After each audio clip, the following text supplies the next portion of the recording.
பிரார்த்தனை செய்யும் போது அவசரப்படாமல் பிரார்த்தனை செய்யுங்கள். யார் அவசரம் இல்லாமல் நான் கேட்டேன் எனக்கு கிடைக்கவில்லை என்று நிராசை அடையாமல் அவசரப்படாமல் யார் பிரார்த்தனை செய்கிறார்களோ அவருடைய பிரார்த்தனை தான் அங்கீகரிக்கப்படும். நாம் அல்லாஹ்வுடைய அடிமை, அவன் நம்முடைய அடிமை அல்ல, அவன் நம்முடைய எஜமான். கேட்க வேண்டியது நம்முடைய கடமை, கொடுக்க வேண்டியது அவனுடைய கடமை. நான் கேட்டுவிட்டேன் எனக்கு கிடைக்கவில்லை, நிராசை அடையாதீர்கள். நான் கேட்டதெல்லாம் கிடைக்கவில்லை, அவசரப்படாதீர்கள்.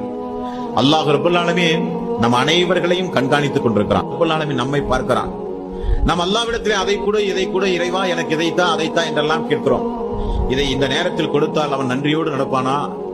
இதை இந்த நேரத்தில் கொடுத்தால் அவன் தாங்குவானா? இதை இந்த நேரத்தில் கொடுப்பதை காட்டிலும் இந்த நேரத்தில் கொடுப்பதுதானே அவனுக்கு சிறந்தது என்று சொல்லி ஒரு தாய் குழந்தையை வளர்ப்பதை போலத்தான் அல்லாஹ் நம்மை வளர்த்தி கொண்டிருக்கிறான். ஆகவே பிரார்த்தனை செய்யும் போது நாம் எத்தனை நாள கேட்கிறோம், அல்லாஹ் தரமாட்டான்.